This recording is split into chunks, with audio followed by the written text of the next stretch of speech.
차별금지법 바로알기 아카데미 강의 시청자 여러분 안녕하십니까? 저는 차별금지법 바로알기 아카데미 운영위원으로 섬기고 있는 이상원 교수입니다. 2024년 7월 26일 제179회 차별금지법 바로알기 아카데미 강의 일정을 시작하겠습니다. 이 바쁘신 중에도 실시간으로 시청해 주시는 시청자 여러분께 깊은 감사를 드리며 지금 이 차별금지법 바로알기 아카데미에 오늘 강의가 179회니까 178회분의 알찬 그런 강의들이 많이 축적이 되어 있습니다. 이 차별금지법의 문제들, 그리고 동성애에 관련된 문제들, 또 성혁명 이념, 젠더 이데올로기, 또 교과서의 이념적 왜곡의 문제, 최근에는 이 모든 문제들의 근원이 되는 성경관의 문제, 신학의 문제까지 이 차별금지법 바로알기 아카데미에서 내실 있는 그런 강의들이 많이 진행이 되어 왔고 지금 축적이 되어 있습니다. 이 실시간 시청을 놓치신 분들은 각종 채널을 통해서 지나간 강의들을 시청해 주시고 특별히 관심 있는 주제들을 선별하셔서 시간이 나시는 대로 시청을 꾸준히 해 주시면 이 현 시대 우리 대한민국에서 지금 이 성혁명 문제가 어떤 상황에 처해 있고 또 어떤 방향으로 진행되어 가고 있고 이 성혁명 이 운동에 대해서 우리가 어떤 전략과 또 어떤 태도로 대응해야 되는가 하는 이런 문제들에 대해서 상당한 정보와 또 통찰을 얻으실 수 있을 것으로 기대하고 있습니다. 지난 주에는 미래교회 담임 목사이신 김현민 목사님을 우리가 초빙해서 교회와 산기도라는 주제로 같이 강의를 들었습니다. 이 김현민 목사님은 그 차세대 이 젊은 차세대 목사님으로서 지금 서울 지역의 중심부 이 상당히 지대도 비싸고 그런 중심부에서 지금 성공적으로 아주 모범적인 교회를 개척하셔서 지금까지 목양 활동을 해오고 계시는 목사님이십니다. 특별히 이 목사님께서 이 교회를 개척하시면서 거의 무일푼의 그런 상황에서 교회를 개척하시면서 오늘에 이르기까지 교회를 성장시켜 오셨는데 그 성장시켜 온 그 과정에 집중적인 기도, 특별히 그 산에서 집중적으로 하나님께 의지하는 그런 기도를 쭉 해오셨고 그 산에서 하는 그 기도가 모든 목양의 원동력이었다라는 말씀을 간증을 섞어서 우리에게 아주 실감 있게 잘 강의를 진행해 주셨습니다. 특별히 결국 하나님 나라 사역은 하나님께서 주도하시는 사역이라 해야 되고 또 하나님께서 간섭하시고 또 하나님께서 개입하시고 하나님께서 역사하셔야 성공을 거둘 수 있는, 성공적으로 수행할 수 있는 그런 사역 아니겠습니까? 이런 과정에서 우리 다른 모든 것들도 중요하지만 특별히 하나님께 간절히 기도하고 매달리고 또 하나님께서 기적적으로 역사하시도록 이렇게 하나님의 기적적인 역사가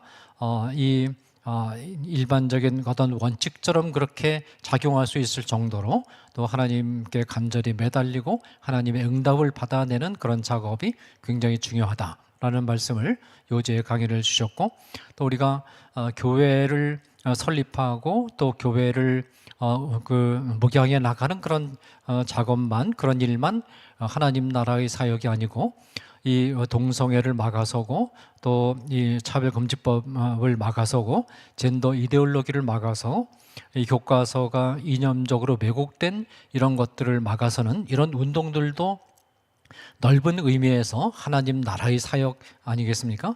또 이 교회의 사역이 하나님께서 함께 하시고 역사하셔야 비로소 이 성공을 거둘 수 있는 것처럼, 이런 그 반동성애 사역, 차별금지법 반대 사역, 이것도 하나님 나라 사역인데, 이 사역도 역시 하나님께서 함께 하시고, 하나님께서 길을 열어주시고, 또 하나님께서 기적적으로 이 독려해 주셔야, 함께 해 주셔야 이 사역이 바르게 또 성공을 거둘 수 있다라는 관점에서 아주 중요한 말씀을 해 주셨고, 또 우리가 이제 특별히 그 차별금지법 반대 운동, 또 동성애 반대 운동, 또 젠더 이데올로기 반대 운동, 이 운동이 명분이 굉장히 분명하고, 왜냐하면 성경 말씀이 동성애를 명확하게 금지하고 있고, 또 젠더 이데올로기를 명확하게 금지하고 있기 때문에 이 운동이 굉장히 어떤 의미에서 거룩한 운동이고, 이 기독교인으로서, 성도로서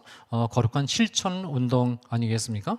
자, 그런데 우리가 이제 이런 실천 운동에 열심히 헌신하다 보면 사실은 많은 동료 성도들 가운데 이 운동에 그렇게 적극적으로 같이 나서지 않는 그런 성도들도 많이 있거든요. 그런 성도들과 비교해 보면서 우리는 이렇게 이 거룩한 대의에 열심히 우리가 헌신하고 있는데, 저 사람들은 왜 이렇게 게으르게 이런 문제에 무관심하고 이 중요한 문제에 대해서 이렇게 참여를 하고 있지 않느냐, 그런 생각을 우리가 가지게 될 수 있고, 그러다 보면 우리가 자칫하면 그 자기의, 우리는 거룩한 일을 하는 의로운 백성이고, 또 이 일에 같이 참여를 하지 않는 그런 동료 성도들은 이게 거룩하지 못한 그런 백성이다, 그렇게 해서 우리가 자기 의에 사로잡히고, 또 그렇게 해서 우리가 자칫하면 율법주의에 사로잡혀서 말하자면 동료 성도들을 때로는 좀 정죄하는 그런 위치까지 나아갈 수가 있습니다. 그렇게 되면 이게 우리 이런 운동을 하는 분들이 굉장히 조심해야 될 그런 부분인데, 특별히 이런 자기 의에 빠지지 않도록 하기 위해서 하나님 앞에 기도로 매달리고, 기도하면서 우리 자신을 돌아보고 또 회개하고, 그러면서 우리 마음이 그런 어떤 마음속에는 분노 같은 거, 이런 것들이 일어나지 않고, 또 끝까지 우리가 이런 운동에 참여하지 않는 그런 동료 성도들, 또 심지어 우리와 대적하는 그런 우리 국민들까지도 사랑하는 마음으로, 그들을 섬기는 마음으로 하고 있다라는 이런 사실을 우리가 기도하는 가운데 늘 다시 한번 되새기고 점검하지 않으면 우리가 자칫하면 영적으로 교만에 빠질 수 있다, 그런 말씀도 우리에게 주셨습니다. 이런 여러 가지 관점에서 볼 때 이런 하나님 나라 사역과 운동을 하는 사람들에게 있어서 집중적으로 기도하는 것이 굉장히 필요하고, 그 집중적인 기도 방법 가운데 하나로서 산기도를 특별히 김현묘 목사님께서 우리에게 잘 소개해 주셨습니다. 자, 오늘은 아주 의미 있는 그런 시간을 맞이하게 되는데, 이 광신대학교에서 역사신학을 강의하고 계시는 김호욱 교수님께서 특별히 에타 린네만, 이분이 자유주의 신학자들, 특별히 불트만을 비롯한 자유주의 신학자들 밑에서 성경 비평학, 성경을 이성적인 관점에서 성경을 분석해서 이성적인 그런 판단에 맞지 않는 부분을 다 해체시켜 버리는 굉장히 위험한 그런 성경 해석 방법인데, 성경 비평학에 깊이 연루해서 활동을 하다가 예수 그리스도를, 살아계신 예수 그리스도를 만나서 개종하고 난 이후에 이 성경 비평학이 얼마나 위험한 학문인가 하는 것을 깨닫고 이 성경 비평학을 완전히 버리고 성경이 이 하나님의 영감받은 말씀으로서 오류가 없는 그런 말씀이라는 그런 성경관으로 돌아온 그런 신학자가 바로 에타 린네만인데, 에타 린네만의 그 개종과 또 성경관의 변호 과정에 대해서 역사신학적인 관점에서 우리에게 그 강의를 진행해 주시겠습니다. 우리 성도들에게 지금 우리 한국교회 그 평신도들을 중심으로 해서 또 복음주의적인 그런 신학자들을 중심으로 해서 성경 무호와 신적 권위를 수호하고자 하는 그런 운동이 지금 시작되고 있는데 시의적절한 그런 강의라고 판단이 됩니다. 우리 김 교수님께서 나오실 때 뜨거운 박수로 환영을 해주시면 고맙겠습니다.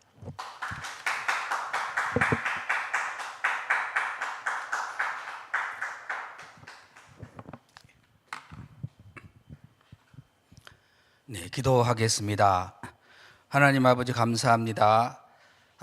성경관을 무너뜨리는 사탄의 계계가 끊임없이 일어나고 또 이 현 시대에 더욱 기승을 부리고 있는 시점에서 이 차바 통해서 또 귀한 강의들을 많이 함으로 성경은 하나님의 말씀이라는 정확무한 영감된 하나님의 말씀이라는 것을 분명하게 제시하고 가르치고 전파하는 시간을 주셔서 감사합니다.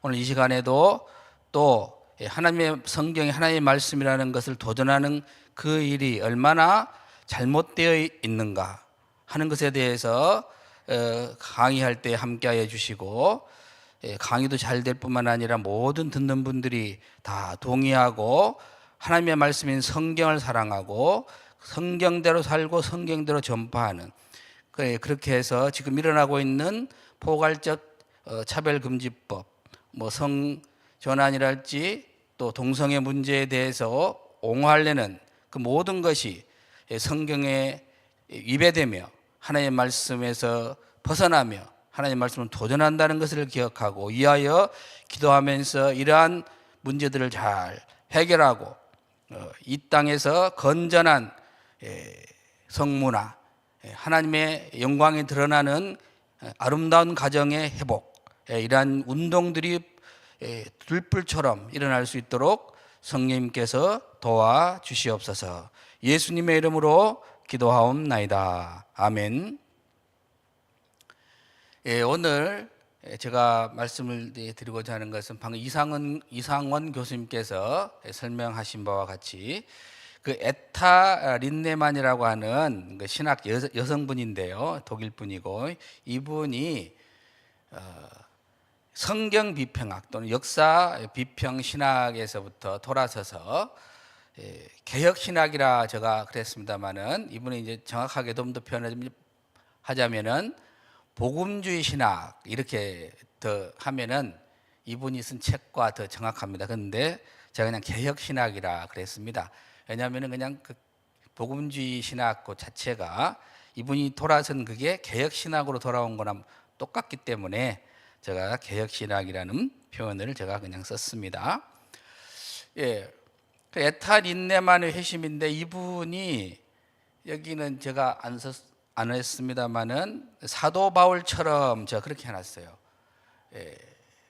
제가 써놨습니다. 이거 보면 사도 바울처럼, 사도 바울이 그 예수님을 핍박하고 예수님을 믿는 사람들을 핍박하고 죽이고 옥에 가두려고 했지 않습니까? 그 시도를 실질적으로 했고, 근데 부활하신 예수님을 다메섹 도상에서 만남으로 회심하고 변화돼서 본인이 그렇게 파괴시키고 없애버리려고 했던 그 예수님을 믿는 그 믿음, 또는 예수님 또는 예수님을 믿는 믿음, 이 복음, 없애라고 했던 이것으로부터 완전히 회개하고 이 복음을 위하여 순교하는 그러한 삶을 살았던 것처럼 이 에타 린네만도 유사하더라고요. 제가 보니까 정말 성경을 파괴시키고 성경 하나님의 말씀인 이 성경을 거기에 이적도 부인하고 하나님의 말씀이 아니라고 그러고, 이렇게 하는 일에 앞장섰던 그 인물이 그렇게 되면 교회를 파괴시키는 거거든요. 이 교회를 파괴시키려고 했던 그 본인도 모르게 본인은 뭐 교회를 세우고자 했다고 그러지만은 그 결국 파괴시키는 것인데, 즉 하나님의 영광을 위해서 본인이 했다고 하겠지만은 그것이 도리어 하나님의 영광을 완전하게 가리는 그러한 삶으로부터 돌아선 사도 바울이 자신의 그 열심이 하나님의 영광이라고 생각했는데 하나님의 영광을 도리어 반대하는, 그랬던 것과 유사해서 에탈 인내만의 회심은 사도 바울처럼 그렇게 됐다. 제가 이렇게 제목을 붙였습니다. 그래, 에탈 인내만이 저서를 두 권을 남겼는데요. 이제 그 회심한 뒤에 중요한 책이 두 권인데, 하나가 성경 비평학은 과학인가 조작인가, 이게 지금 화면에 나온 것처럼 그것이고요. 또 하나는 이제 성경 비평학은 과학인가 의견인가가 있는데요. 그것은 두 가지가 있지만 제가 오늘 에탈 인내만의 그 회심 과정과 이분이 어떻게 해서 돌아섰게 되는가, 그리고 성경 비평학 또는 역사 비평 신학의 문제점이 무엇인가를 회심 이후에 그 드러낸 내용은 좀 더 쉽게, 그리고 좀 더 접근을 잘 했다 싶은 것이 2009년에 발행한 성경 비평학은 과학인가 조작인가, 이것이 되어서 이것을 중심으로 이미 송 다니엘이라는 분이 번역을 했기 때문에 이 번역대에서 나온 것을 중심으로 이 책을 소개하는 것이 오늘의 강의의 목적이 되겠습니다.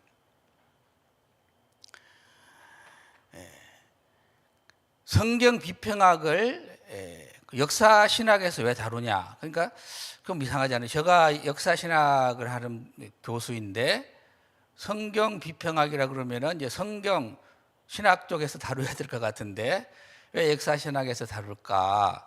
혹시는 그렇게 의문을 제기하실 분이 계실까 봐서 제가 이것을 미리 좀 언급을 했습니다. 여러분, 성경 비평은 역사 비평 방법이기 때문입니다. 이게 에탈 인내만이 한 말인데요. 화면에 있는 걸 제가 읽어드리겠습니다. 오늘날 신학에서 사용하는 성경 비평은 역사 비평 방법이다. 역사 비평 방법은 그의 결과에 혐오감을 느끼는 사람들로부터도 과학으로서 인정된다. 왜냐하면 이들은 과학적 탐구의 결과에 이의를 제기할 수 없다는 것을 확신하기 때문이다. 나는 이미 전에 소위 역사 비평 방법을 단지 역사 비평 신학이라고 불러야 마땅하다고 한 적이 있다. 이렇게 이제 말을 했는데, 여기서 보면은 성경 비평은 역사 비평 방법이다. 그러면서 역사 비평 방법에 대해서 합니다. 책 제목은 성경 비평 이렇게 나와 있지만은 실제로 이제 언급을 할 때 용어를 사용할 때 역사 비평이라는 말을 많이 쓰고 있습니다. 그래서 성경 비평하는 것은 곧 역사 비평으로서 성경을 비평하기 때문에 그래서 역사 비평 신학이다 이렇게 불러야 된다라고 에탈 인내만이 그렇게 말했는데요. 이런 점에서 제가 역사 신학 교수인데 성경 비평학에 대해서 제가 소개를 해드리고 있습니다. 역사 비평 또는 성경 비평 신학을 제가 그럼 왜 이번에 선택을 했느냐 하는 것입니다.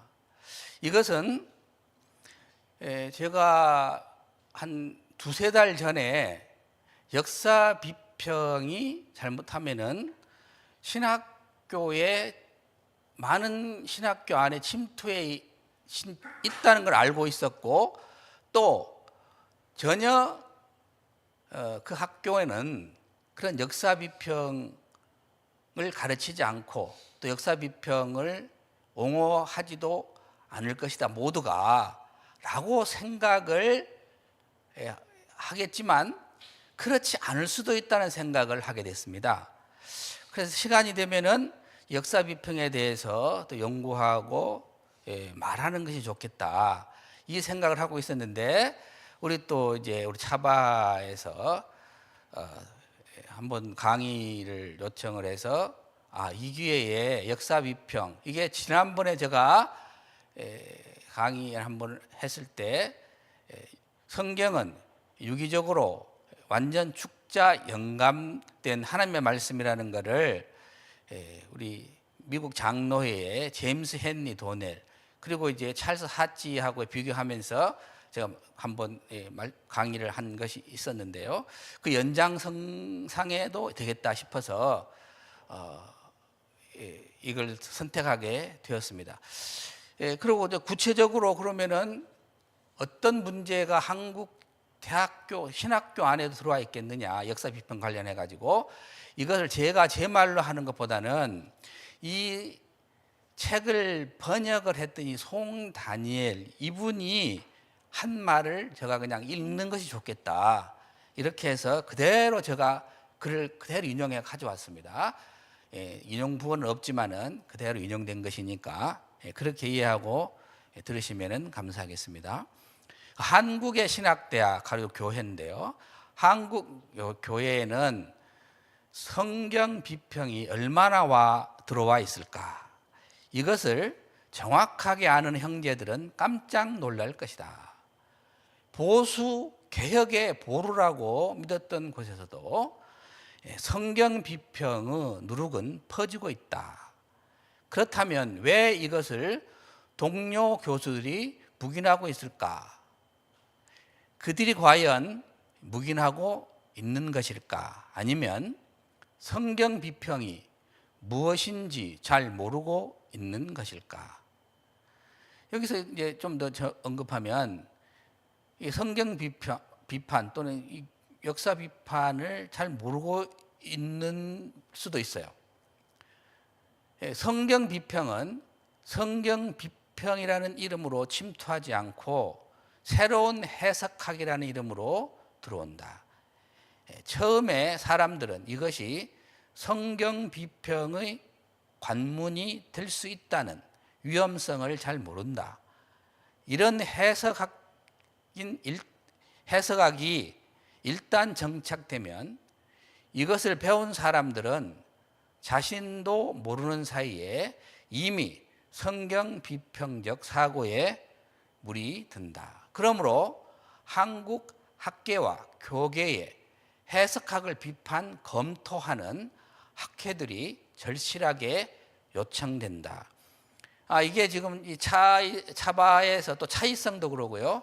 잘하고 지금 있다 가지고 있습니다. 그리고 아까 이제 성수협을 지금 8월 20일, 20일 하지 않습니까?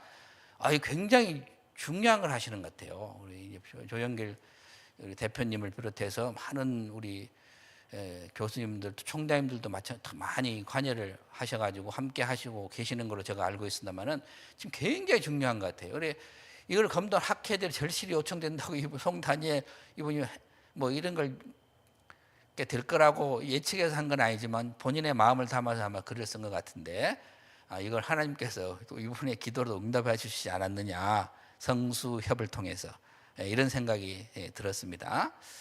또 좀 더 읽어보겠습니다.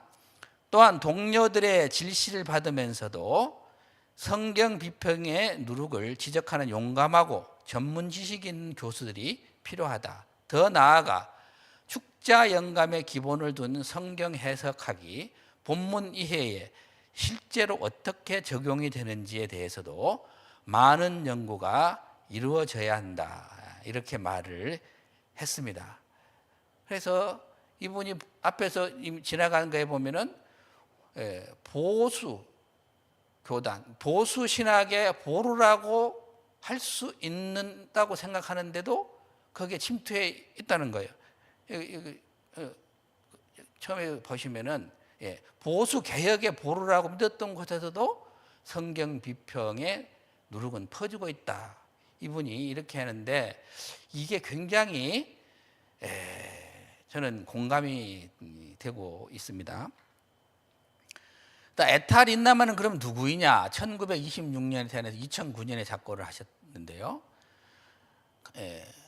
이분에 대해서 잘 아시는 분들은 잘 아실 거예요. 그 국민일보의 차이성에선가 지난주인가 그 지난주에 김기성 교수님인가요? 제가 성함이 약간 조금 그래서 그 국민일보의 이 에탈 인내만의 저서를 소개했더라고요. 제가 이 강의를 하려고 그랬는데 어떤 거 했느냐 했더니 제가 이 책 말고 성경 비평학은 과학인가 의견인가라고 하는 것을 소개를 국민일보에 했었는데요. 한 걸 제가 쭉 읽어봤습니다. 아주 잘 해주셔서 너무나 감사드립니다.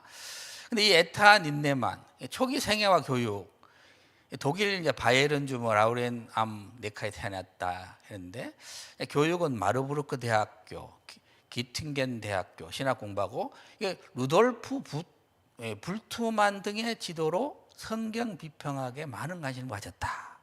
루돌프 불트만이요, 이분의 박사학위 논문 지도 교수입니다. 근데 좀 이따 나오겠습니다만은 이 불트만은 죽기 전에 자신이 한 말을 회개를 했답니다. 회개하고 죽었는데 케제만이라는 그 신약학자, 성경학자가 에게 그 말을 했는데 이분이 그걸 무시를 했다고 그러고 케제만은 계속해서 성경 비평학으로 갔다. 근데 이 에탈 인네만은 나는 그 이야기를 직접 들었다. 이렇게 그 책에가 써져 있어서 미리 한번 말씀을 드립니다. 박사학위는 기퉁겐 대학교 받고 마르부르크 대학교에서 교수 자격을 취득했다. 교수직은 이제 브라질, 독일 여러 대학에서 했고 그런 이제 여러 했다는 내용들이 있습니다. 그 다음에 회심인데요. 1970년대 후반에 자신의 학문적인 입장에 대한 깊은 회의를 느꼈답니다. 그리고 신학적인 전환을 경험하고 성경 비평을 비판하고 성경을 하나님의 영감으로 가득 찬 무오한 말씀을 받아들이는 보수적인 신앙을 수용하게 됩니다. 자신의 이전 연구와 저서를 모두 폐기하고요. 변화가 된 뒤에 그래 회심한 뒤에 다 폐기 처분했어요. 자신이 전파한 비평학적 방법론을 강하게 비판을 하고 이러한 전환은 이분의 학문적으로 강력한 큰 변화를 가져왔고 이후에는 복음주의 신학자로 활동을 하게 됩니다. 후기반부에는 보수적인 신앙을 바탕으로 새로운 연구와 강의를 지속하고 복음주의 신학의 중요성을 강조하다가 2009년 5월 9일 이제 독일 볼프스부르크에서 사망을 했다고 합니다. 학문적 여정과 신앙의 변화를 통해 많은 사람에게 영향을 줬고 지금 우리에게도 저에게도 큰 영향을 지금 이분이 좋은 거 정말 하나님께서는 참 놀라우신 것 같아요. 이런 분들을 변화를 시키고 우리가 그 교회사를 통해서도 보면 바울부터 시작해가지고 이제 어마어마한 많은 사람들이 변화되잖아요.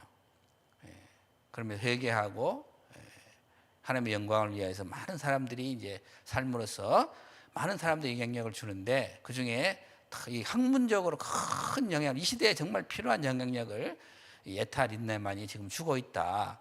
그렇게 저는 확신을 하고 있습니다. 이게 너무나 지금 이게 많이 있습니다. 성경을 지난번에도 잠깐 말씀드렸습니다만은 성경을 가르치는 열심히 창세기부터 요한계시록까지 성경을 가르친다고 하는 열심히 가르쳐도 신학이 이런 신학이 들어와 가지고 교회를 해서 그렇게 그 신학교에서 성경 비판, 역사 비평 신학에 물든 목회자가 나오고 그분들이 목회 현장에서 설교를 그렇게 하고 자신도 모르게 하는 거예요. 그렇게 하고 있는 상태에서 성경을 열심히 가르치면은 성도들이 어떻게 되겠어요? 저번에 말씀드린 것처럼 이 교양 과목 하나 배우는 것처럼 그렇게 생각한다 그러면은 많은 책들 중에 하나의 책이다. 이런 식으로 받아들이게 되면은 어떤 능력이 나겠습니까? 그렇게 강조해서 가르쳐서 효과가 얼마나 나겠냐. 그래서 그래서 하나님께서 이런 분들을 회심시켜 가지고 잘못된 신학을 분명하게 정리하고 우리 신학교에서부터 깨끗하고 바른 성경관을 성경은 하나님의 말씀이라는, 정확무한 하나님의 말씀이라는, 유일한 하나님의 말씀이라는 것을 배워서 목회자들이 양성되는 그러한 역사가 있어야 되겠다. 또 있어야 되겠고, 지금 그러한 것들을 반대하는 것은 중단해야 되겠다 하는 것을 제가 정말 간곡히 말씀을 드리고 정말 강력하게 주장을 하는 바입니다. 이거 정말 중요합니다. 역사 신학, 역사 비평학 반대 과정인데요. 이분이 어떻게 반대를 했느냐? 영적 체험을 한 거예요.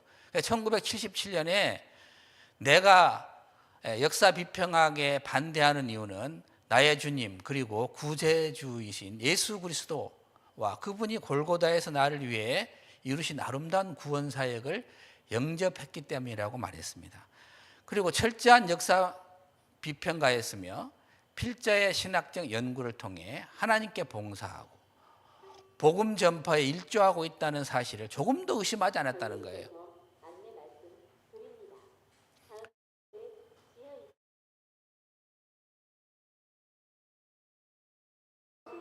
본인은 정말 복음을 잘 전달하고 있다고 생각했다는 거죠. 근데 역사 비평 신학의 한계를 느끼는데, 나는 이건 제가 이게 쓴 겁니다. 나는 성경 본문에 대한 과학적 연구를 통해서는 어떠한 진리도 찾아낼 수 없다.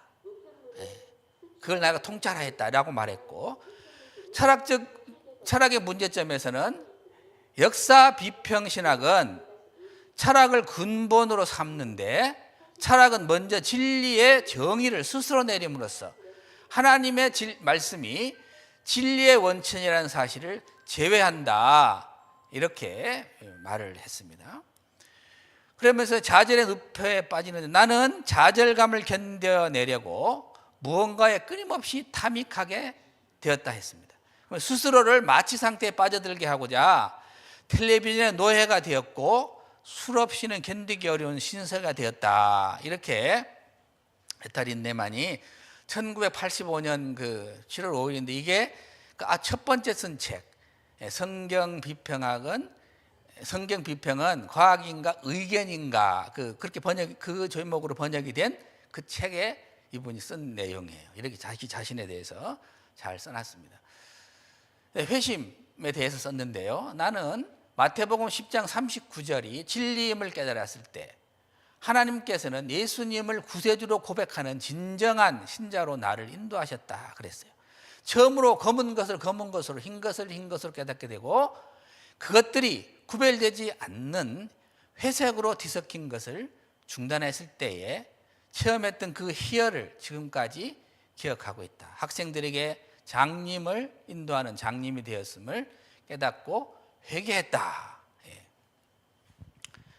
그러니까 이분이 그냥 너무너무 자신이 했던 것이 이제 잘못됐다는 거, 뭔가 깨닫고 그렇게 이제 온전한, 그런데도 거기서 온전한 하나님을 만나야 되는데, 성령님을 체험하고 회심해야 되는데 빠져나오지 못하고 그렇게 하지 못한 상태에서 술로 이렇게 막 텔레비전으로 있다가 이렇게 하나님을 이렇게 말씀을 통해서 만났다고 고백하는 거예요. 제가 최근에 우리 신학교 학생 중에 한 여자분인데 그분하고 대화를 해보니까 그분도 성경을 읽다가 성경이 하나님의 말씀이라는 것이 깨달아져서 6개월 동안 울었답니다. 그렇게 날마다 눈물이 나는데 6개월 동안 나더래요.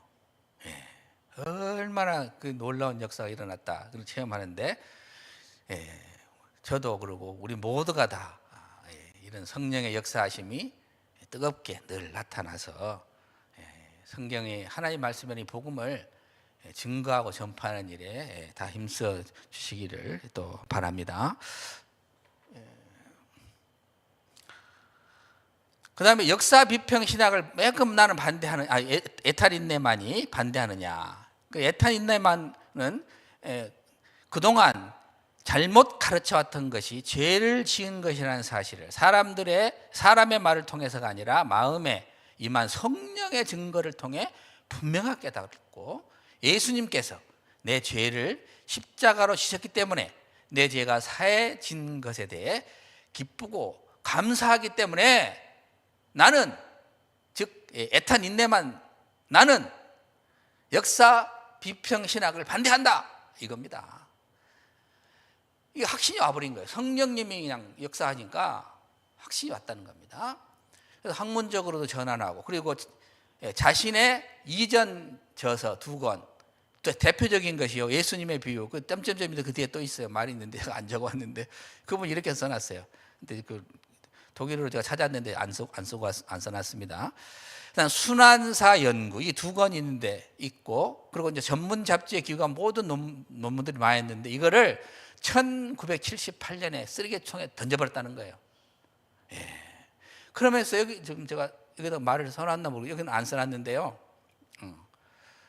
그 뭐라 그러냐면은 지금도 자신이 쓴 이 예수님의 비유와 순환서 연구를 많은 학교에서 가르치고 있대요.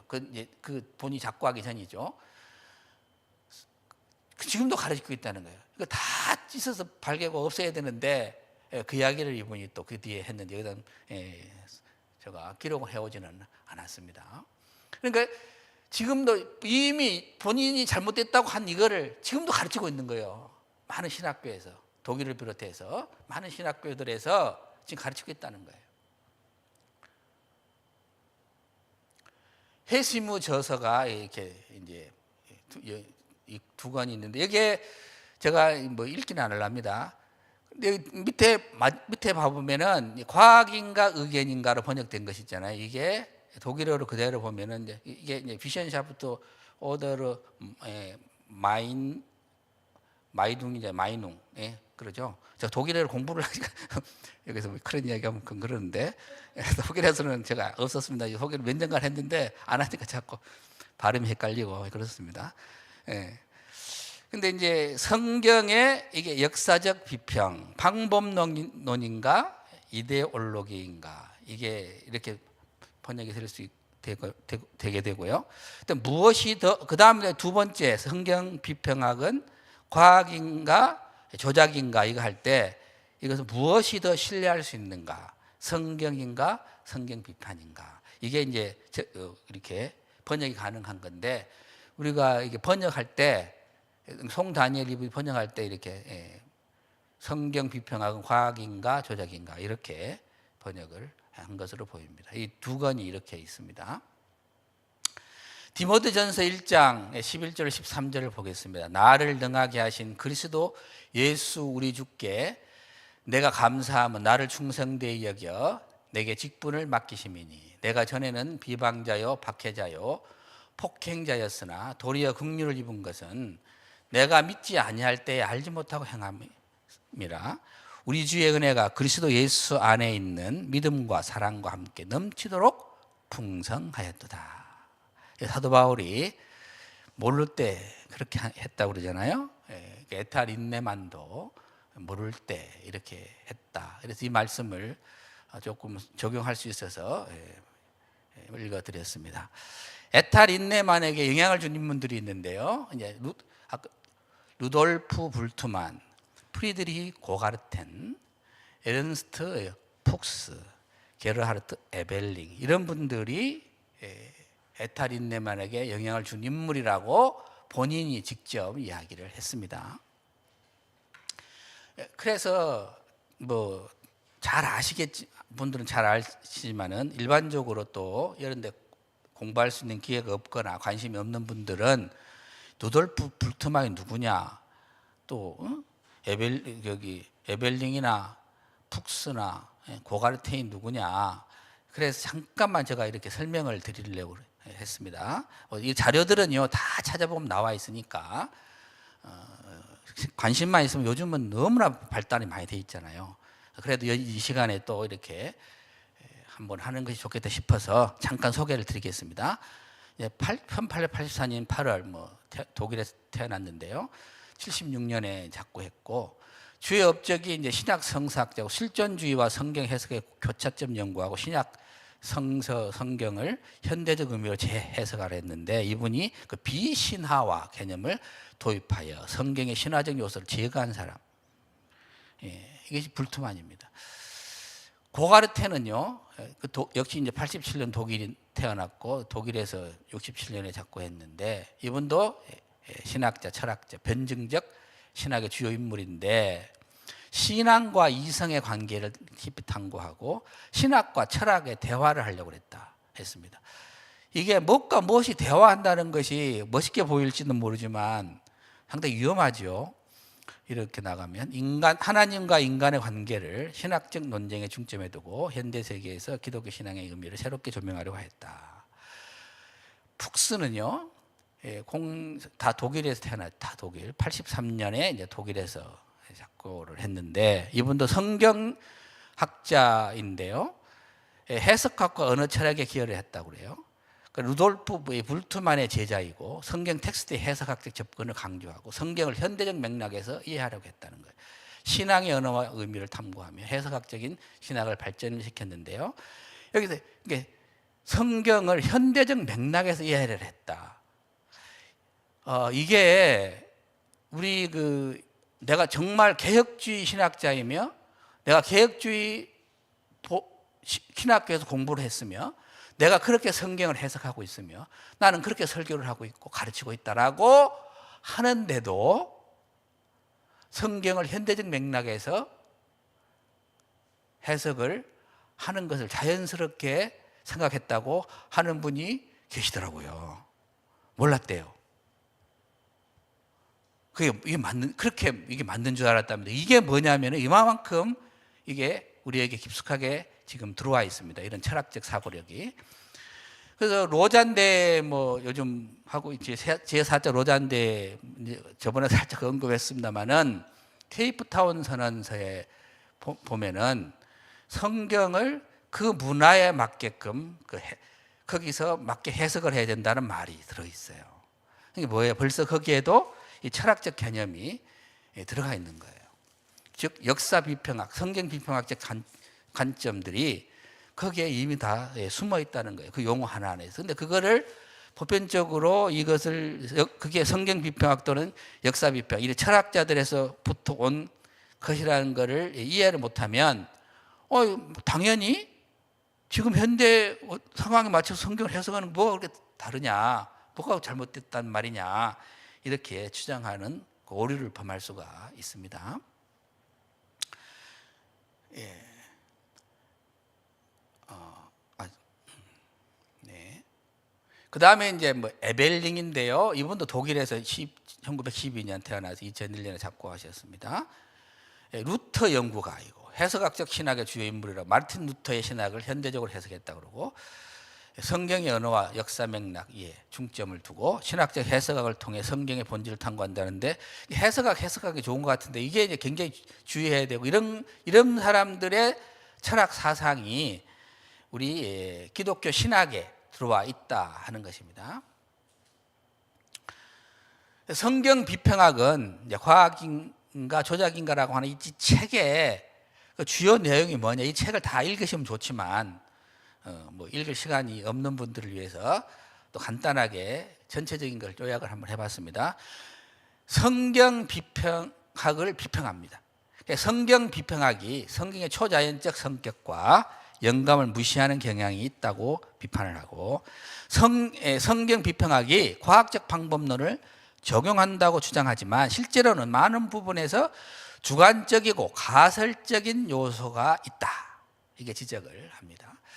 그리고 성경의 권위와 신뢰성에서 성경이 하나님의 영감으로 쓰여진 무한 말씀이라고 아주 강조를 하고 성경의 기록이 역사적이고 신뢰할 만한 증거에 기반하고 있다고 주장을 합니다. 일단 신앙과 이성의 관계에서 신앙과 이성이 조화를 이루어야 하며 성경을 이해하는데 신앙의 역할이 중요하다. 조화를 이루되 신앙의 역할이 중요한 거예요. 이성을 강조하게 되면 신앙을 죽입니다. 약화시킵니다. 칼빈도 기독교 강의를 읽어보면 이성을 말하는데 성령의 감동을 받은 이성 이렇게 표현하거든요. 이성을 무시하는 것이 아니고, 근데 이걸 철학자들이 강조하다 보니까 이제 비평적으로 가게 되는 요소, 그런 것들을 신학에 제공을 하게 되었습니다. 이성만으로는 이해할 수 없는 성경의 초자연적 측면을 인정해야 한다 또 강조했습니다. 성경 비평의 기원이 뭐냐 이렇게 되어 있는데요. 성경 비평의 사상적 전제는 철학에서 왔다 이렇게 린네만은 확실하게 지금 말하고 있습니다. 신학이 철학의 문을 연 경위가 도대체 뭐냐? 그 시작이 철학이 대학에서 자리를 잡았기 때문에 그랬다는 겁니다. 철학이 대학에 자리를 잡았다. 그러니까 중세 대학 설립은 있는데 이게 이방 철학부터 지혜를 배우기 위해서 중세의 대학이 설립됐다는 거예요. 유스티아누스 황제, 제가 이제 527년에서 565년 이제 유스티아누스 서로마 제국은 427년에 망했으니까 이게 동로마 제국 황제죠. 대학 문을 닫았는데 왜 그러냐? 대학 강의의 소재가 이방 철학이라는 이유로 이 유스티아누스 황제가 대학 문을 그때 닫은 거예요. 그래서 대학 그때부터 없었잖아요. 그런데 이제 신학자들이 무신론적이고 반신론적인 철학을 사고의 기초로 수용하기 시작하고 수용했다는 거예요. 그런데 대부분 자신들이 이걸 인식을 못하더라. 이게 린네만의 주장입니다. 그러면은 어떤 철학 사고를 수용을 했느냐, 누구의 것을 아주 핵심적으로 했느냐 하는 것을 잘 설명하는데, 먼저는 이제 아리스토텔레스, 그 다음에 이제 인문주의 얘기하고, 그 다음 계몽주의 철학자들 이야기를 합니다. 그래서 아리스토텔레스주의에서 신학 연구와 철학 연구를 이렇게 결합을 하고, 그러면서 이게 누가 그럼 그렇게 했느냐? 파리대학교에서 최초로 이걸 했다는 거예요. 신학 연구와 철학 연구를 결합한 것이 파리대학교가 최초다. 볼로냐가 세계 최초 신학 대학교라 그러지 않습니까? 중세 때 유스티아누스가 중기한 이후에 다시 대학이 시작됐잖아요. 이제 볼로냐, 그 다음에 이제 파리대학이다. 이제 파리대학이 우리가 먼저다. 뭐 그런다고 합니다만은 대체적으로 볼로냐로 지금 알고 있습니다. 저도. 근데 그걸 철학과 신학을 이렇게 결합을 하는 데는 파리대학이다. 신학이 인식 분야에서 성경보다 아리스토텔레스 철학을 더 신뢰하게 됐다는 거예요. 그러면서 성경의 이 세계관을 아리스토텔레스의 세계관하고 같이 봐버렸다 하는 것이 문제가 되었다는 겁니다. 그 다음 인문주의, 인간중심주의인데, 루터가 인문주의와 결별을 시켰는데, 루터의 동료가 멜라니톤입니다. 이 멜라니톤이 인문주의가 신학에 영향을 주는 길을 마련해버렸다는 것입니다. 그러면서 불트만이 그래서 신학은 인간학이다 이렇게 말했다는 거예요. 근데 이거를 죽기 전에 회개했다. 이게 에타린네만이 하는 말입니다. 그러면서 자기는 아까도 말씀을 좀 드렸습니다만은 분명하게 들었다, 나는 이 이야기를. 그런데 케제만이 숨겨버렸다, 감췄다. 불트만이 회개했다는 것을 감췄답니다. 절대적 진리를 인문주의에서는 부정하고 실용 가치가 있으면 진리다 이렇게 합니다. 그 다음에 역사 비평 신학이 인문주의로부터 수용한 것은 뭐냐? 인간 중심주의, 진리의 상대화입니다. 상태화, 타이프를 좀 오타했습니다. 진리의 상대화. 그다음 문화의 일주가 아니고 오타를 제가 많이 냈습니다. 그래서 문화의 일부로서의 종교. 그다음에 하나님의 계시를 종교적 현상으로 간주했다. 이것이 역사 비평 신학이 인문주의에서 수용을 한 것입니다. 그리고 이런 사상으로 신학 성경을 비평하는 거죠. 계몽주의가 있는데요. 계몽주의에서는 신학은 계몽주의 철학을 사고의 기초로 삼아 성경 비판하는 신학이 되었다는 겁니다. 그래서 계몽주의 주요 대표자들을 쭉 이분이 이제 이 책에서 언급을 하고 간단하게 설명을 해놨습니다. 프란시스 베이컨, 토마스 홈스, 르네 데카르트, 바룩 스피노자, 데이비드 휴움, 임마누엘 칸트. 이분들에 대해서 179회인가요? 159회, 지금이 179회죠. 159회인가 우리 그 이은선 교수님이 17세기, 18세기 계몽주의 그 철학에 대해서 자세히 설명을 한 것을 제가 들어봤습니다. 그것을 참고하시면 되고요.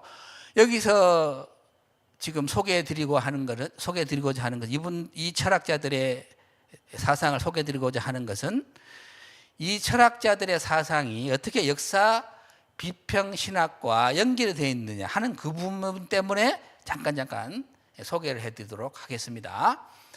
프랜시스 베이컨은 경험주의자인데 자신의 입장을 하나의 정의로 교화시킨 최초의 경험주의자랍니다. 자신의 입장을 하나의 정의로 만든 거예요. 내 입장을 정의다. 최초의 계몽주의랍니다. 이것을 이성과 과학 영역에서 믿음의 영역과 이걸 구분시킨 거예요. 이성과 과학 영역을 믿음의 영역과 구분을 시켰고, 성경은 객관적이고 진정한 하나님을 인식하는 데 있어서 무익한 책이다 라고 이 프란시스 베이컨이 주장을 한 건데, 이게 성경 비평학, 역사 비평학에 영향을 주셨다 하는 것입니다.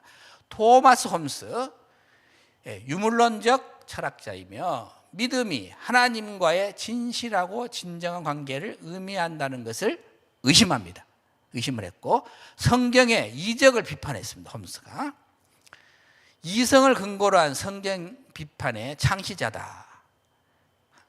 이성을 근거한 성경 비판의 창시자를 홈스다 이렇게 주장을 했고요.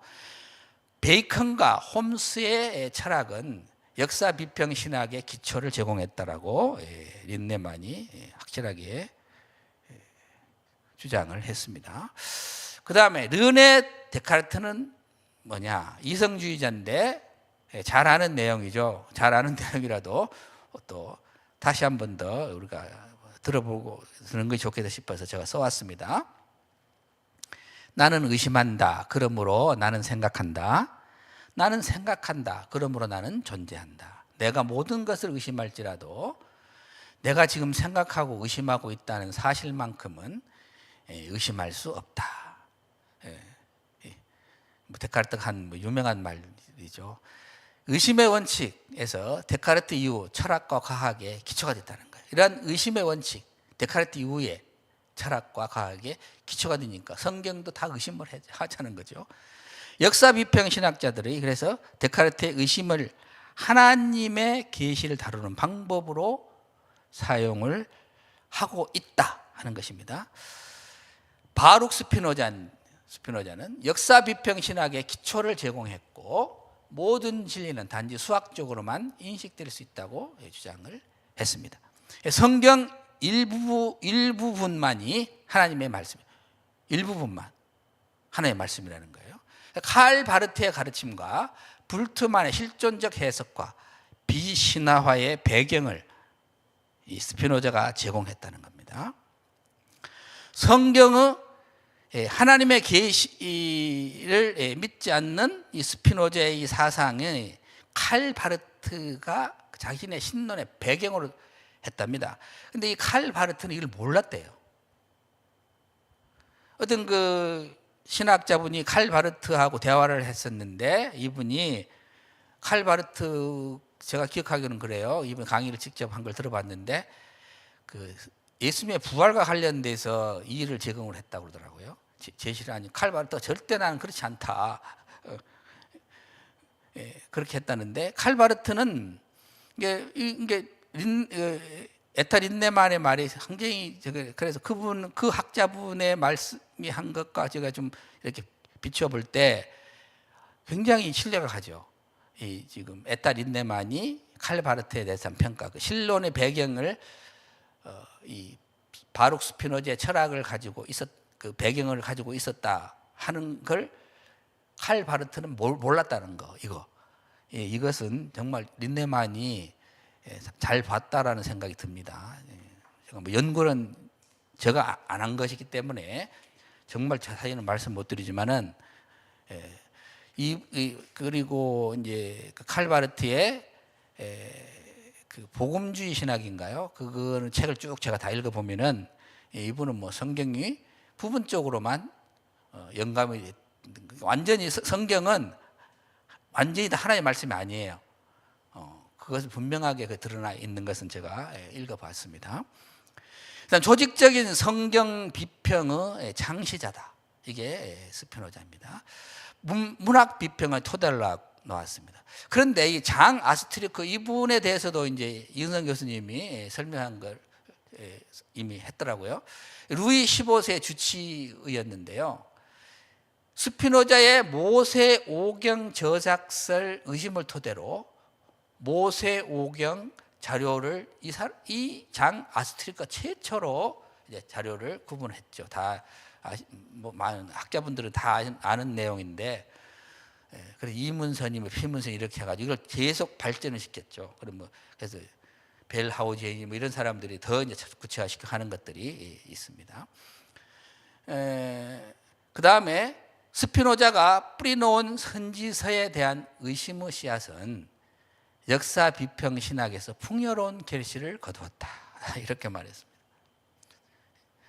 역사 비평 신학은 다니엘서의 다니엘서가 주전 2세기 제작이라고 또 주장했고, 불트만의 부활은 역사적 사실이 아니다는 말은 이미 스피노자가 했답니다. 그러니까 얼마만큼 많이 이 스피노자가 또 신학자들에게 또 역사 비평학자들에게 영향을 주고 있느냐 하는 것을 말씀을 드리는 것입니다. 그다음 데이비드 휴미입니다. 회의론적 경험주의자다. 실증주의를 토대로 놓았다. 무신론자의 아버지랍니다. 어떤 것이 진리인지 거짓인지 실습으로 검증되어야 한다고 주장하고, 예를 들면 요한복음 3장 16절인데요. 이 요한복음 3장 16절, 하나님이 세상을 이처럼 사랑하사 독생자를 주셨으니 그거죠. 이는 저를 믿는 자마다 구원을 얻는다. 이게 요한복음 3장 16절 맞죠? 제가 또 많이 외웠던 말씀인데, 이게 정의와 경험으로 검증될 수 없으니 의미가 없고 우리의 이성과 관계가 없다. 휴미 이렇게 주장한 거죠.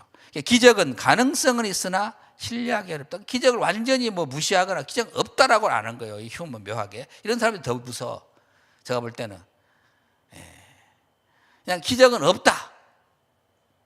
성경에 있는 기적은 다 가짜다. 그렇게 나와버리면 너는 참 문제구나. 그런데 가능성이 있어라고 말을 하니까 이런 사람들이 훨씬 더 무섭습니다. 19세기 자유주의 신학과 비신화와 배경을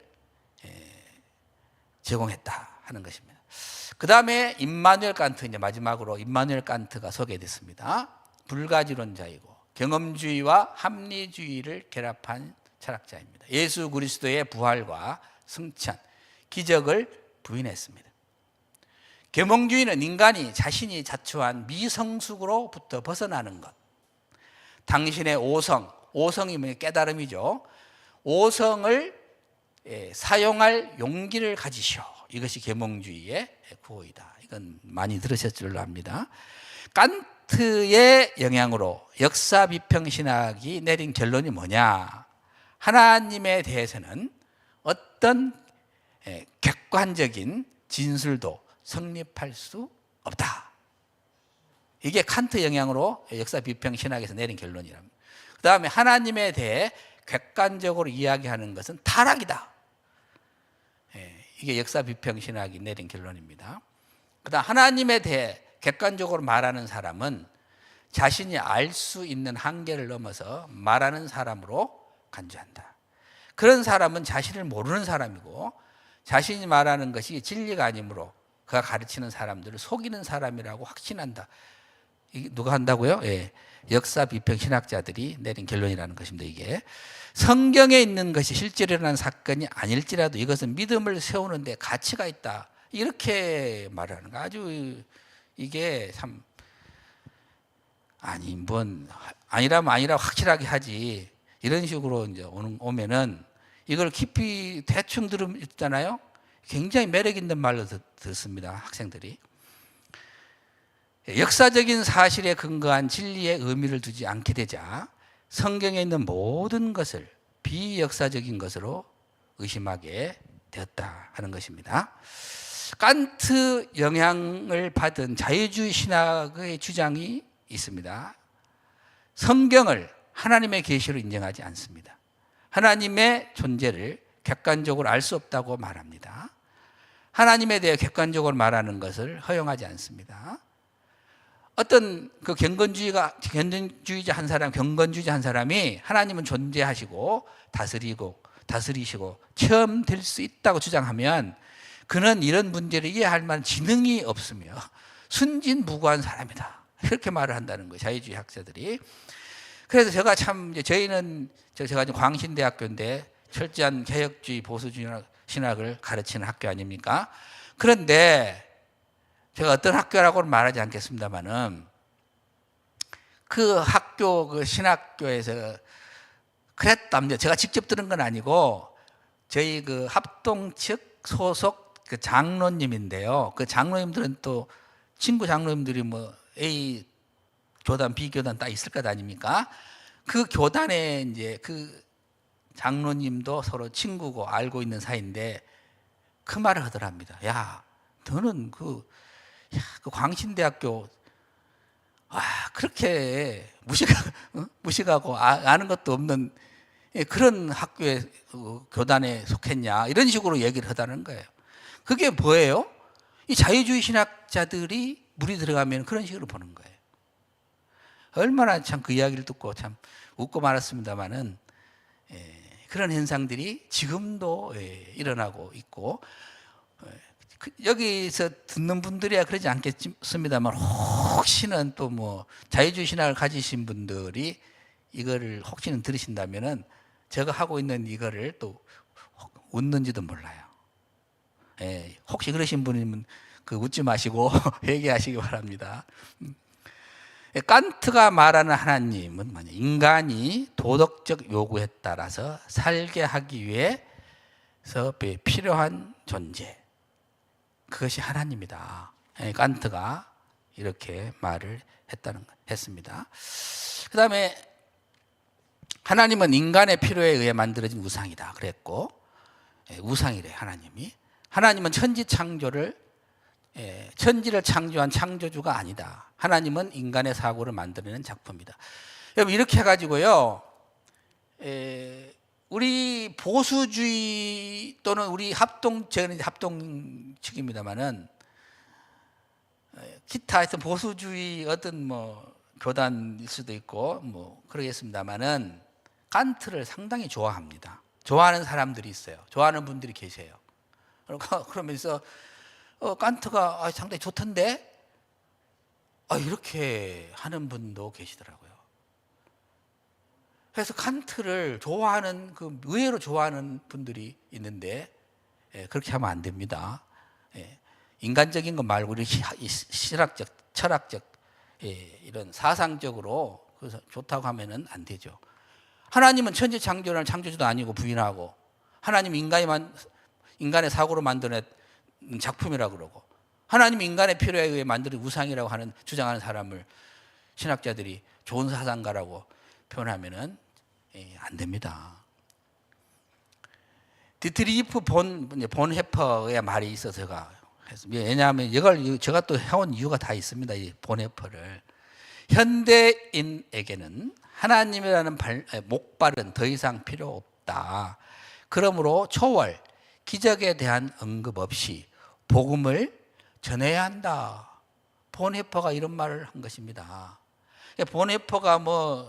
본헤퍼를 저희 학교 광신대학교 채플에 와서 설교하는 목사님도 어떤 목사님이 본헤퍼를 예를 들어서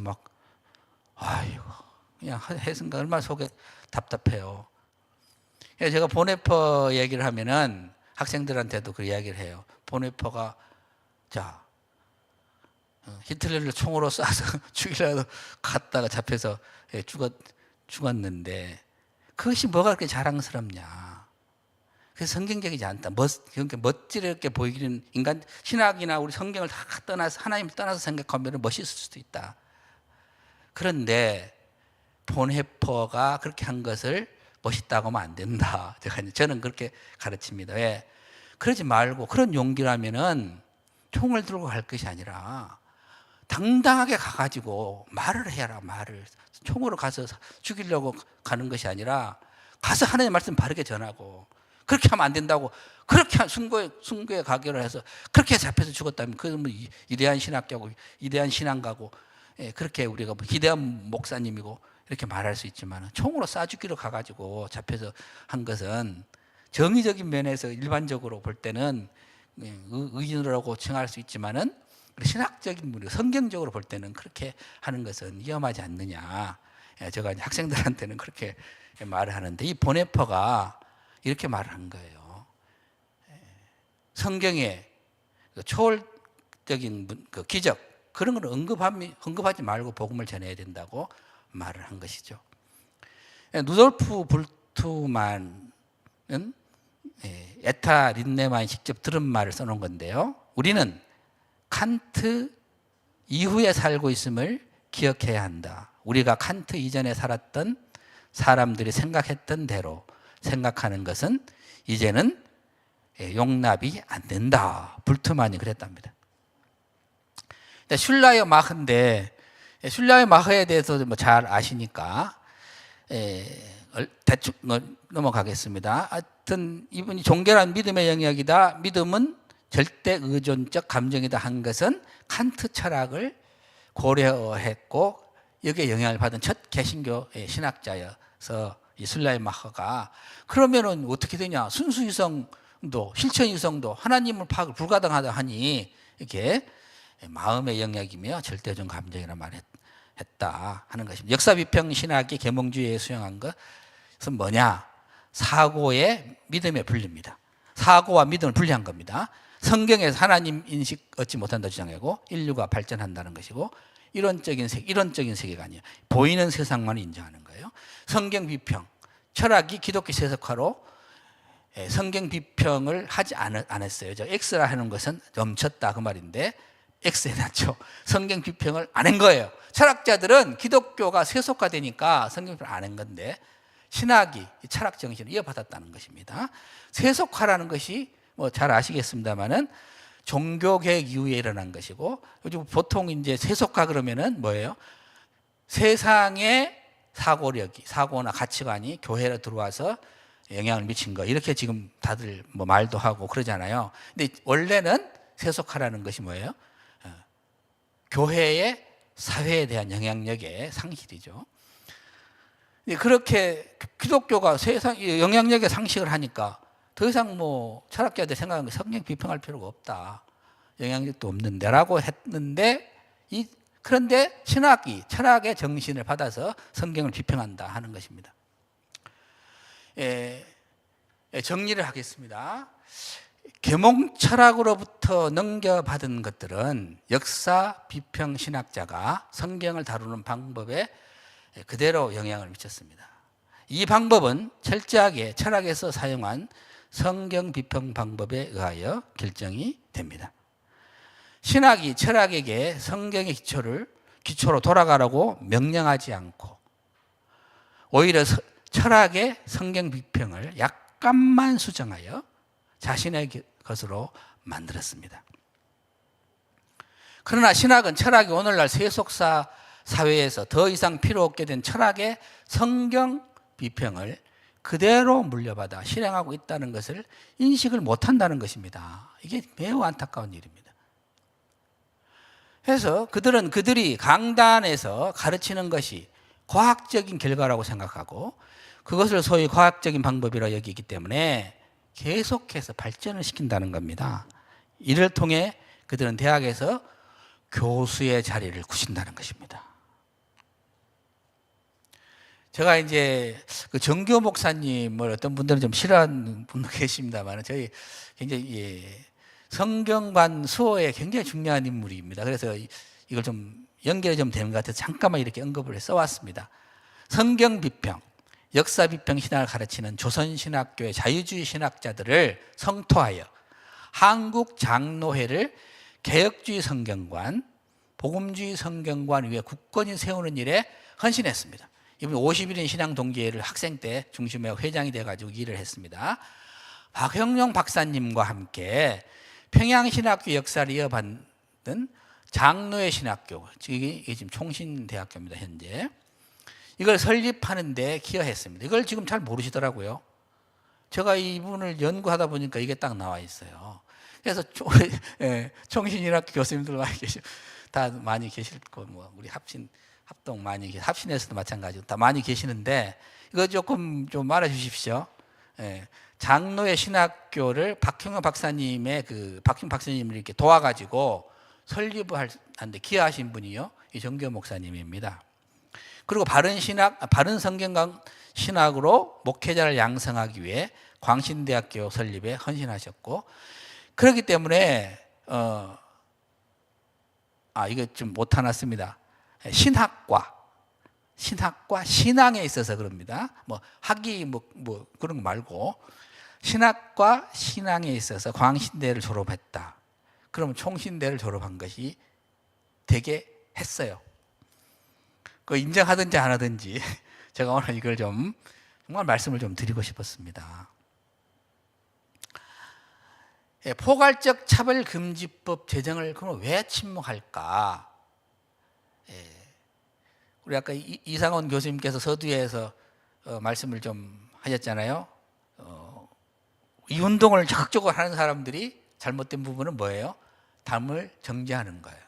이것을 해서는 안 된다. 정말 좋은 말씀을 해주셨지 않습니까? 근데 이거 왜 침묵하는가? 칼바르트, 저는 뭔가 칼바르트처럼 자신도 모르는 사이에 철학에 물든 신학자들과 목회자들 때문이 아닌가, 염려와 의심이 들 뿐입니다. 우리 이상훈 교수님 말씀하신 대로 막 이렇게 왜 그러냐 이렇게 막 따지고 다구치고 뭐 이러려고 하는 것이 아니라 이러지 않는지 한번 되돌아보자, 이런 말씀을 드리고자 하는 것입니다. 역사 비평 신학에 젖어 있으면 성경은 유기적으로 완전 축자에 영감된 하나님의 말씀이라고 믿지 않기 때문이 아닌가, 역시 염려가 되고 또 의심이 듭니다.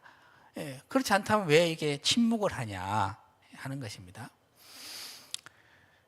고린도후서 10장 4절 5절 말씀을 제가 한번 읽어드리겠습니다. 우리의 싸우는 무기는 육신에 속한 것이 아니요 오직 어떤 견고한 진도 무너뜨리는 하나님의 능력이라. 모든 이론을 무너뜨리며 하나님 많은 것을 대적하여 높아진 것을 다 무너뜨리고 모든 생각을 사로잡아 그리스도에게 복종하게 하니 너희의 복종이 온전하게 될 때에 모든 복종하지 않는 것을 벌하려고 준비하는 중에 있노라. 그 말씀 제가 정말 드리고, 제가 이게 신학교 오기 전에 이 성경 말씀을 정말로 외웠어요. 고린도후서 10장 4절 말고 5절에 있는 건데요. 하나님 모든 게 하나님의 모든 이론을 무너뜨리는 하나님 많은 걸 대적하여 높아지는 걸 무너뜨린다. 내 이 사명을 가지고 내 신학교에 가겠다라고 이제 당차게 갔습니다만은 얼마나 이걸 잘하고 있는지는 잘 모르겠습니다만은 저는 이 하나님의 말씀을 무너뜨리려 하는 것에 대해서는 정말 저는 정말 강하게 정말 반대하고 정말 그러지 말라고 정말 지금 말합니다. 말하고 있고 말을 할 것이고 그렇습니다. 에탈 인네만은 역사주의 시대와 역사 비평 신학에서 이렇게 말을 했습니다. 누구든지 역사 비평 신학 방법론을 동의하여 주님의 말씀에 진정성의 질문을 던지는 자는 그가 설사 이 진정성의 질문 후에 예라고 대답하려고 마음을 먹었을지라도 예수님을 부인하는 자다, 이랬습니다. 저도 뭐 여기서 구체적으로 말씀을 안 드립니다만은 제가 왜 이렇게 한 이유가 있어요. 그래서 이것을 좀 우리 학자들이 보수 신학계에 있으면서 잘 잘못했네요. 딴 데로 가버렸습니다. 잘하고 우리 모든 우리 목사님들뿐만 아니라 성도님들도 그러고 특히 우리 신학하시는 교수님들, 우리 보수주의 신학계에서 철저하게 성경 비평 신학을 물리쳐야 됩니다. 그리고 그런 분들이 학생들을 가르쳐서 그런 사상에 물들어서 그들이 목회자가 되어서 말씀을 그런 신학 사상으로 성경을 해석해서 설교하는 일이 없도록, 성도들에게 가르치는 일이 없도록 우리 신학교에서 보다 더 철저하게 바른 신학 성경관을 수호하기를 간곡히 바라는 마음입니다. 끝까지 잘 들어주셔서 대단히 감사합니다. 기도하겠습니다. 하나님 아버지 감사합니다. 아버지 하나님, 에타린네만의 그 성경 비평에서 돌아선 그 복음주의 신학, 개혁 신학으로 돌아서서 그가 회개하고 바른 성경관으로 다시금 가르치고 주장하게 하신 것을 감사합니다. 우리도 이것을 에타린네만이 주장하는 것을 잘 듣고 바른 신학, 바른 성경관으로서 학생들을 가르치고 그렇게 바른 성경관, 바른 신학으로 성경을 해석하고 해서 설교하고 성도들을 양육하고 복음을 증거하는 역사가 우리 한국 교회에, 전 세계에 넘쳐날 수 있도록 은총을 베풀어 주시옵소서. 예수님의 이름으로 기도하옵나이다. 아멘. 감사합니다.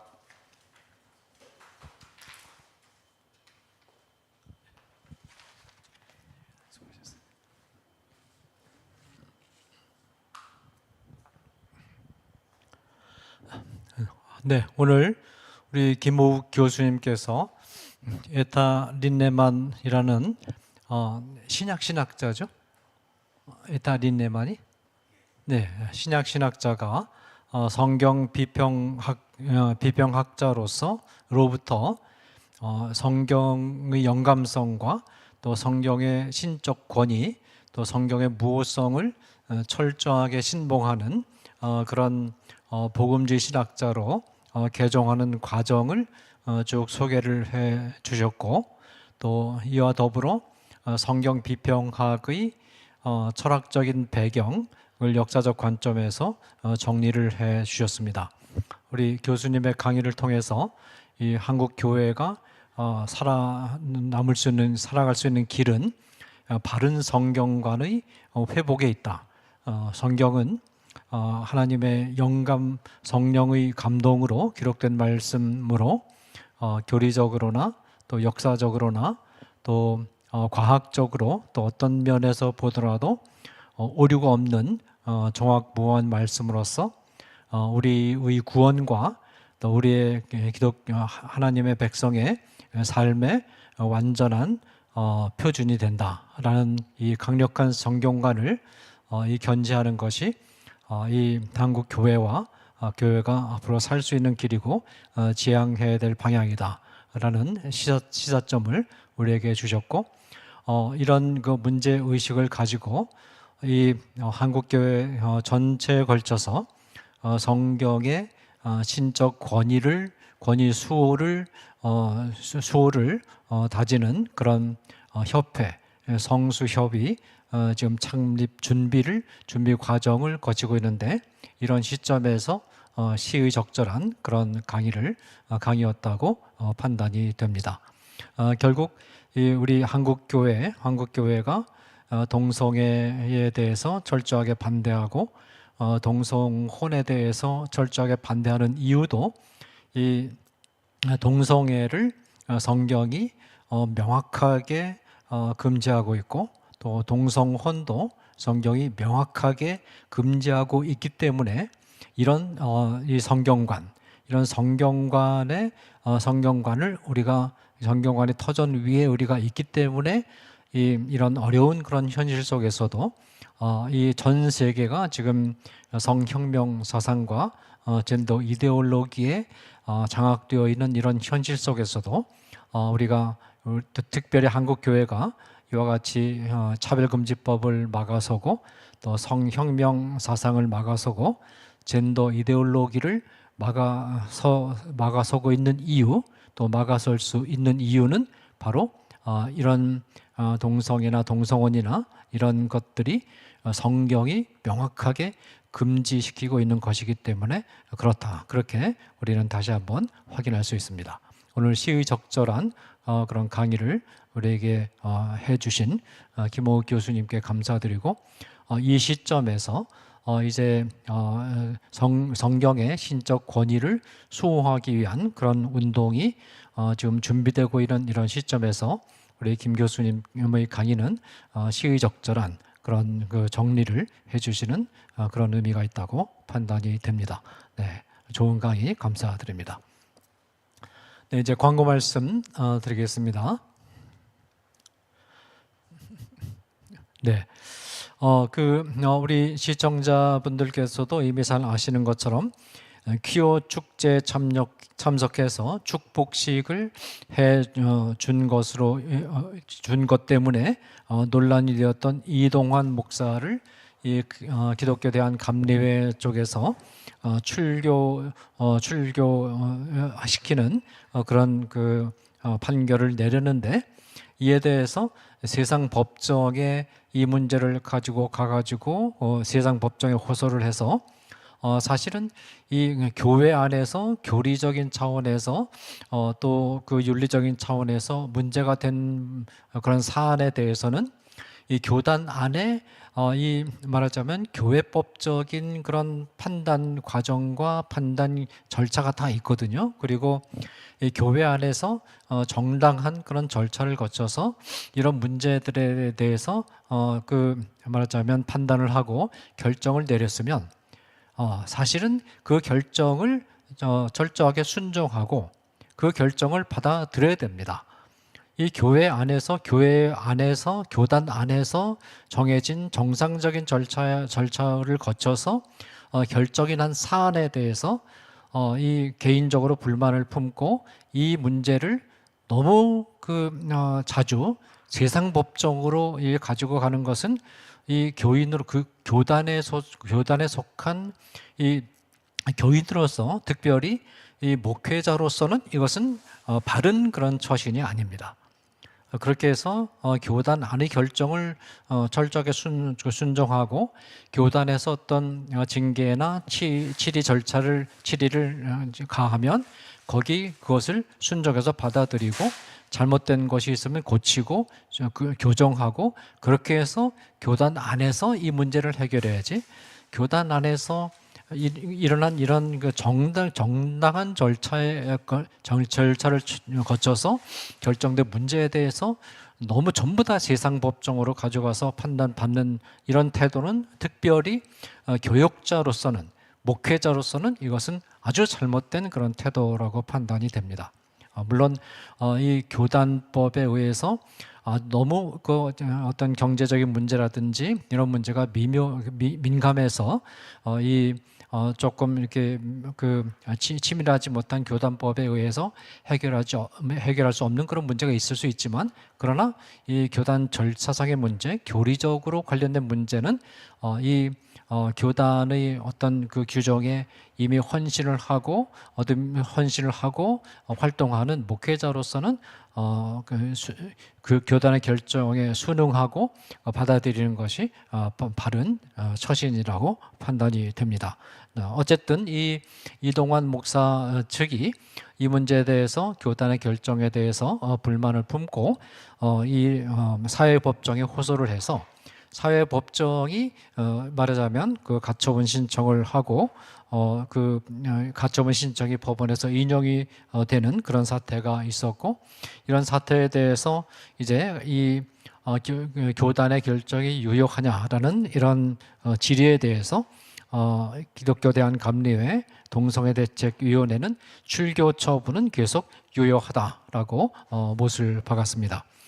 이렇게 이제 판단한 근거는 사실은 이 교단 감리교 내부에서 이런 판단을 할 때는 이 감리교의 교리와 장정이라는 감리교 최고의 규정이 있거든요. 그 규정에 따라서 이렇게 처분을 한 것인데, 이 규정에 명확하게 명시가 되어 있는데 세상 법정에서 그 규정을 무시하고 판단을 내렸다. 그리고 이 감리교 내부의 그런 교리와 장정의 내용은 이것은 세상 법정이 관여할 수 있는 문제가 아니다. 관여할 수 있는 문제가 아닌데 교단 안에서 정당한 교리와 장정에 근거해서 내린 판결을 그 교리와 장정을 고려하지도 않고 세상 법정에서 일반적인 어떤 인권이라든지 그런 기준에만 근거해서 이것을 그 부당하다고 판결하는 것은 판단하는 것은 이것은 그 근본적으로 이 국가의 종교의 자유에 대한 침해가 될 수 있는 그런 사안이다. 그런 판단을 한 것 같습니다.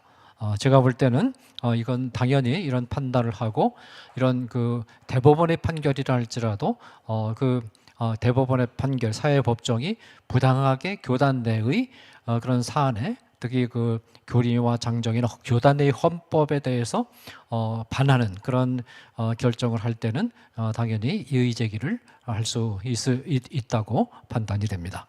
네, 넘겨주십시오. 네, 지금 총회를 앞두고 예장통합총회에서 포괄적 차별금지법 반대 및 동성애 대책을 위한 입법안 논의를 본격화한다는 그런 소식이 들어와 있습니다. 그 내용은 이제 부총회장으로 입후보를 하거나 또 목사, 고시, 응시생에 대해서 포괄적 차별금지법이나 동성애에 대해서 반대 입장을 분명히 표명할 것을 요구하고 또 신학대학교 정관에도 이것을 포함시키는 그런 방향으로 지금 통합교단에서 논의를 시작했다고 합니다. 우리 시청자들께서 이 논의가 잘 이루어져서 통합교단, 한국의 매우 중요한 비중을 차지하는 통합교단이 이 동성애 문제에 대해서 그 바른 그런 결정을 내리고 또 한국교회 전체를 바른 방향으로 지도해 나가는 그런 결정이 있기를 우리 시청자들께서 기도해야 될 줄로 압니다. 네. 네, 이제 유감스럽게도 서울시 학생 인권 조례안에 대해서 서울시 의회가 이 인권 조례 이 가처분 신청을 인용해서 인권 조례 폐지안의 집행을 정지해서 이 본안 소송이 있을 때까지 서울시 학생 인권 조례가 계속 유효하도록 그렇게 판결을 내렸는데 어쨌든 지금 우려가 되는 것은 우리나라 사법부가 상당히 신마르크스주의적인 성혁명 또 젠더 이데올로기에 의해서 물들어 있는 그런 현실 속에서 이 반성경적이고 또 친동성애적인 그런 그런 판례가 계속 나오고 있어서 상 우려를 자아내고 있는데 어쨌든 이 본안 소송이 나올 때까지 집행 정지가 집행이 계속 유효하다는 그런 결정이 나왔습니다. 어쨌든 이 시청자들께서 계속해서 학생 인권 조례를 둘러싼 이런 투쟁에서 끝까지 우리가 기도하고 또 투쟁에서 또 승리를 거둬낼 수 있도록 위해서 계속해서 기도해 주시면 고맙겠습니다. 네, 다음 시간에는 이제 180회에는 지영준 변호사님께서 법무법인 저스티스 대표로 계시는 지영준 변호사님께서 최근에 문제가 되었던 동성 커플 건강보험 피부양자 자격 인정과 대법원 판결의 문제점이라는 제목으로 좋은 강의를 또 꼭 필요한 강의를 진행해 주시겠습니다.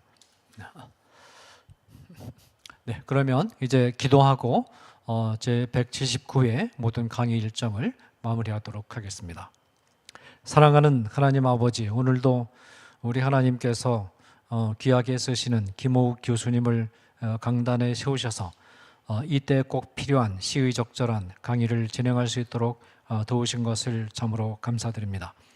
특별히 이 차별금지법이라든지 동성애나 젠더 이데올로기나 이런 모든 문제들의 근원에 성경을 잘못 왜곡되게 해석하는 또 성경 비평학의 근거에서 성경을 해체시키고 또 성경이 명확하게 보편적인 절대적인 도덕적 원칙으로 선언하는 선포하고 있는 그런 규범들을 상대적이고 문화적인 산물로 위축시키고 또 그렇게 해서 해체시키는 그런 성경 해석이 난무하는 이런 것들이 바로 이런 모든 문제의 근원이라는 이런 인식하에 또 이 근원적인 부분을 우리가 살펴보고 또 비판하고 또 개혁하고 개선할 수 있는 그런 기회를 우리에게 주신 것 감사드리며 또 이렇게 성경의 신적 권위와 성경의 무호성을 철저하게 지켜내는 것이 우리 한국교회가 살 수 있는 길이고 또 모든 차별금지법을 비롯한 모든 문제를 근원적으로 해결할 수 있는 길이라는 인식하에 이 성경의 신적 권위와 또 무호성을 수호하기 위한 그런 교회적인 그런 운동이 지금 준비되고 있는 이런 시점에서 또 적시적절한 강사를 주께서 보내주시고 또 이렇게 이 성경관의 바른 성경관의 필요성에 대해서 다시 한번 주의를 환기시켜 주신 것 참으로 감사드립니다.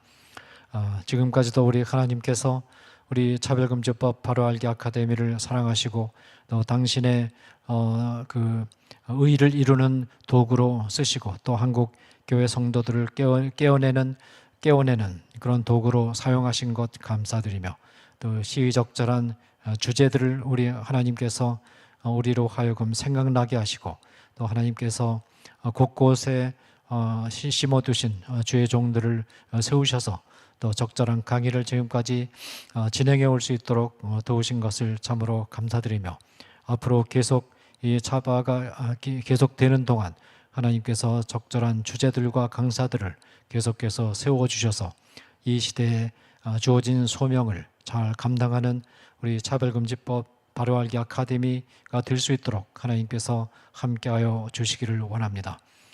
지금 대법원에서 이 동반자의 피부양자 자격을 인정하는 판결을 내림으로써 사실상 동성애와 동성혼을 허용하는 그런 판결을 내리는 그런 우려스러운 사태가 있었고 또 학생 인권 조례가 정당한 절차를 거쳐서 폐기되었음에도 불구하고 그것을 이념에 왜곡된 이런 사법부가 다시 되살려내는 이런 판결이 또 계속 나오고 있고 또 교단에서 정상적인 그런 절차를 거쳐서 교단 내의 신성한 헌법 규정에 따라서 내린 판결을 사법부가 일반적인 이 교단의 독립성을 훼손시키면서 일반적인 인권 논리를 앞세워서 뒤집어 엎는 이런 이 위법적인 그런 현실, 그런 일들이 계속해서 일어나고 있습니다.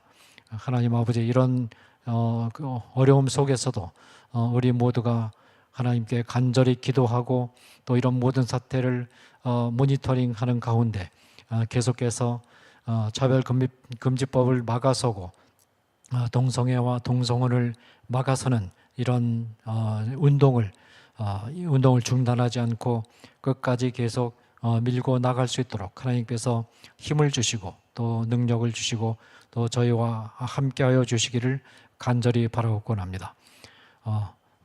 어쨌든 우리 하나님께서 우리 한국교회에 함께하셔서 지금까지 거듭 발의된 차별금지법을 막아낼 수 있도록 도와주신 것 감사드리며 또 우리가 이 경험을 토대로 계속해서 이 운동을 지속해 나가서 마침내 우리 대한민국을 이 동성애 성혁명과 왜곡된 젠더 이데올로기로부터 지켜내는 일에 우리가 반드시 승리할 수 있도록 하나님께서 도와주시고 또 이 승리를 바탕으로 해서 같은 문제로 고통을 겪고 있는 세계 사회와 세계 교회를 돕는 자리까지도 우리가 나아갈 수 있도록 하나님께서 도와주시기를 간절히 바라옵곤 합니다. 그동안 오랜 시간 동안 우리 한국 교회가 세계 선교를 위해서 헌신하고 또 희생하고 많은 노력을 기울여 왔는데, 이제는 세계 교회와 세계 사회가 왜곡된 이념으로부터 오염되어 가는 이것에 대해서도 선교적인 정신을 가지고 또 막아서는 그와 같은 실천과 그와 같은 행동으로 우리가 나아갈 수 있도록 하나님께서 지켜주시기를 간절히 바라옵고 원합니다. 이 차별금지법 바로알기 아카데미 전체를 총괄하시는 조영길 대표님을 은혜 가운데 붙드셔서 하나님께서 주시는 능력과 지혜 안에서 이 기관 잘 지휘하실 수 있도록 도와주시고, 또 실무적으로 뒷받침하는 간사들에게도 우리 하나님께서 은혜로 함께하여 주옵소서. 오늘의 모든 일정을 감사드리며 이 모든 간구 예수 그리스도의 이름으로 기도하옵나이다. 아멘. 네, 이것으로 제 179회 모든 차별금지법 바로알기 아카데미 강의 일정을 마무리하겠습니다. 감사합니다.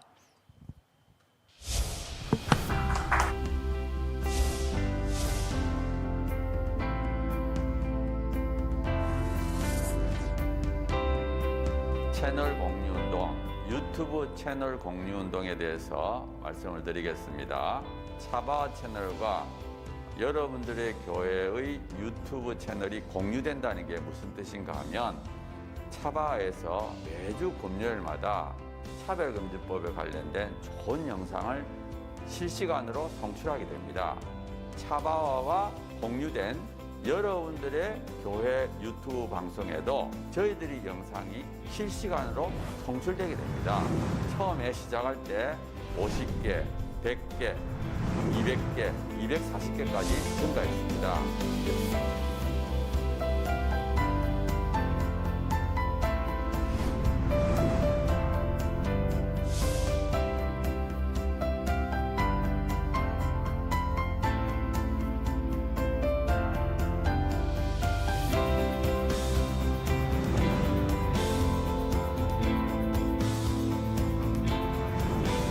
한국교회의 수가 6만여 개 되고, 유튜브 채널을 10,000개라고 보면 그 10,000개 중에 한 10%, 1,000개가 되면 이 1,000개 채널이 나머지 10,000개의 영향을, 10,000개 채널이 10,000개 교회가 나머지 6만 교회에 영향을 미칠 수 있다. 저는 그렇게 생각합니다. 이 차별금지법 제정 시도가 2007년부터 시작이 됐는데, 한 번 차단이 되는 것으로 끝나는 것이 아니고 한 번 차단이 되면 또 제기되고 또 제기돼서 지금 15년 이상 차별금지법 제정 시도뿐만 아니라 인권 조례를 통해서 사실상의 차별금지법이 하위 법령이 만들어지고 있고, 또 초중고등학교에서 젠더 및 동성애 성교육이 지금 강하게 일어나고 있고, 이 운동이 지속적인 반대 운동이 필요하고 또 계몽 운동이 필요합니다. 여러분, 섬기시는 교회 담임 목사님 은혜로운 설교를 들으셨다면 적어도 주 1회는 지금 전 세계에 가장 위협이 되고 있는 동성애 성혁명 주장들, 그리고 우리 미래 세대를 음란으로 미혹시키고 거짓으로 미혹시키고 있는 이 성혁명 사상들, 차별금지법, 이 문제가 우리나라에서 반드시 막아내고 복음적 성인들을 반드시 지켜내는 이런 사역에 우리가 실패해서는 안 되겠습니다. 차바 강의 중에서는요, 쉬운 강의도 있고요, 또 어려운 강의도 있습니다. 쉬운 강의는 한 번 듣고 이해가 되지만요, 어려운 강의는 또 여러 번 들으실 수가 있어야지 되는데요, 이게 교회 채널을 통해서 모든 성도들에게 공급이 된다면 정말 좋겠죠. 그 운동을 우리가 하고 있는 것입니다. 차바 채널 이 공유운동, 저는 우리 주님께서 저희에게 알려주신 방법이라고 생각합니다. 차별금지법을 제정을 성공적으로 막아내고 음란을 정당화하고 음란을 강요하는 각종 악법들을 막아내서 대한민국 교회와 대한민국을 지키는데 아주 귀하게 사용하실 거라고 생각합니다. 여러분, 이 거룩한 도로 개설 운동, 그리고 거룩한 성령의 검 배포 운동에 기도하시면서 지속적으로 함께 해주시고, 여러분 주위에 권면해 주십시오. 여러분의 작은 동참이 한국교회와 세계교회를 새롭게 하고 주님 다시 오실 때까지 이 악하고 음란한 세대를 선하고 거룩하게 만드는 데 귀하게 사용하실 거라고 그렇게 믿습니다.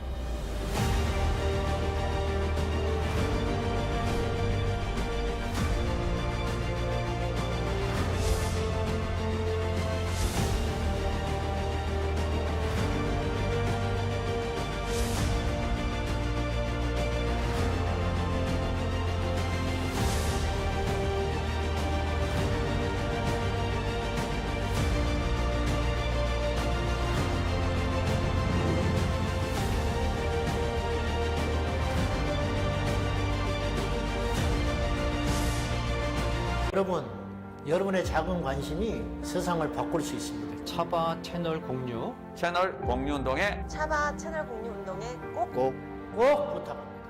화이팅! 파이팅! 화이팅!